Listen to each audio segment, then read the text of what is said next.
Conversations. Yeah.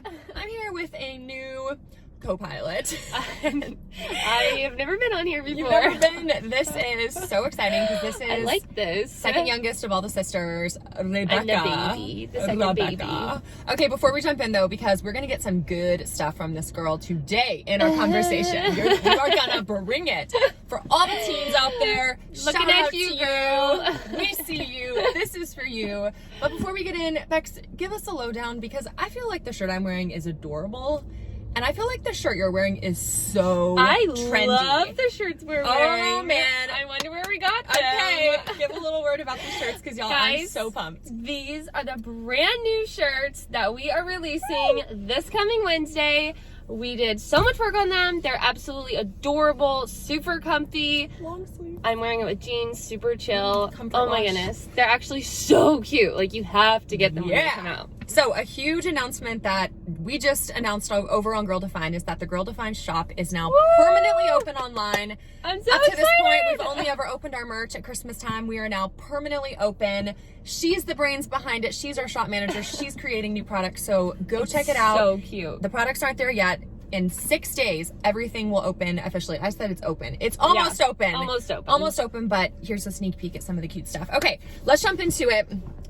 Because you are not a teen, you're 20, but you were just a teen. So I feel like this is kind of looking back like, hey teens, I know what it's like. I was just there. It's hard to be a Christian, to be a teen. There's a lot of peer pressure, school, sports, like so much going on in life. And a lot of, you're being pulled in a lot of different directions that to pursue your relationship with God for yourself, it can be hard. So looking back, like for you in those teen years, because you are, I would say like you're 20, you're a strong Christian. Like I want to grow up and be like you. Thanks. That's sweet. Very mature, very godly. Like I'm so encouraged by your life. So to all your fellow teens out there, what would you say helped you stay the course in your walk with God? That's a good question. So for me, I feel like growing from like 13 to 19, it was like some of my most like developmental years. Developmental. Developing years. Yeah. Like where you have to make a lot of choices and you're growing up and then you kind of become an adult at 18 and it's like a lot of responsibility. So it's so fun though. Like it's a good season and some of the things that really helped me, I would say like get through it and like press on and become a better Christian and grow closer to God. Course. Yeah, like staying the course because you can, you can have ups and downs in your teen years, but to get on the other side of it, as I have. As you have. Hey, I saw have. a statistic that sadly like 80% of Christian teens, once you hit college, abandon the faith. Maybe 60 to 80. Like that's a lot. Don't quote me on that, but it's high and it's sad. So to stay the course, it starts before you graduate high school. So while you're in high school, in middle school, being intentional, what were some things you did? So things I did, being open to like older people's advice, as in like your mom or your dad, older siblings, mentors, that was really helpful. Like sometimes you think as a teen, like I am so smart, like there's nothing else I could learn in life, like I'm the smartest person ever. It's true. Yes. And then you like learn a little bit more and you grow a little bit older and you're like, wow, I know nothing.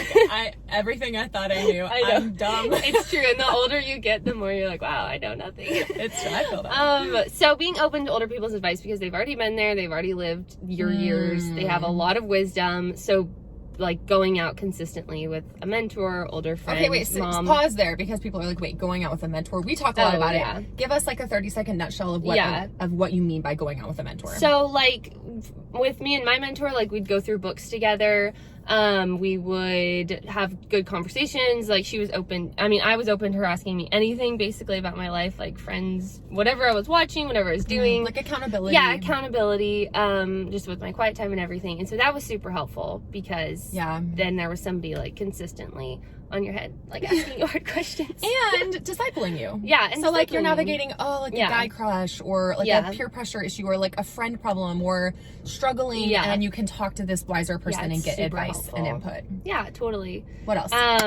So yeah, having a mentor, being consistent in quiet time was huge because honestly, if you can get through those like couple of years where it is hard and you do have to be consistent and sometimes the feelings aren't always there to have your quiet time, but if you do it and like consistently, then you really do grow in your love for God. And I found that to be so true. Like right when I was like 17, 18, I was like, I was consistent enough to where I really like fell in love with God and fell in love with his word. But it does take consistently and building that relationship every single day. Give us an insight into what your quiet time, your personal devotions, Bible time, whatever you want to call it. What does it look like, or what did it look like? So I basically just like every single morning, even if I was tired, would get up and read my Bible. I had like a study book that I would go through. It would go through like books of the Bible. I would do that, and then I would pray and then memorize scripture. And just the consistency of that was super helpful for me, just to like learn about God and learn who he really is, and learn to love him as like a person and not just like some being out there that like created you, but that he's real and he loves you so much. So yeah, that was super cool. Nice. So mentorship, quiet time. Well, quiet time is huge. That's like the biggest. First. That's the relationship. Without that, you have no relationship. Yeah, with exactly. God. Yeah. And then like reading good books, that's always super helpful. Doing Bible studies, stuff like that. Wait, so are you talking about good books like Lord of the Rings? No. Good spiritual books like Girl Defined. Oh, got it. All of your books. What's one that made an impact on you? Not necessarily our books, but a book, any book that was helpful.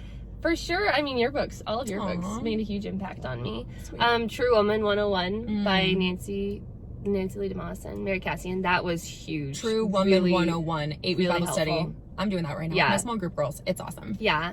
And then just being intentional of like people you follow on Instagram and Pinterest and Facebook.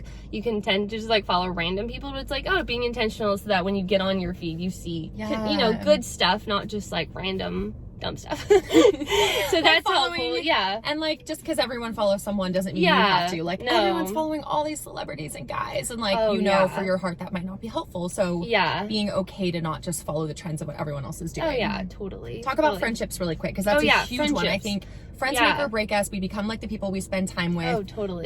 That balance of like, we want to be an influence, we want to be an encouragement to people, but at the same time, who we make our closest circle of good intimate friends is really important. That is actually so true. Finding a good group of friends, I feel like I was always blessed with like a close, even if it was just like a couple really solid girlfriends, or even just like another family that we were really close to. Having those relationships was super helpful, just to encourage each other and not just have fun together, but honestly to have good conversations like, hey, what's God been teaching you recently?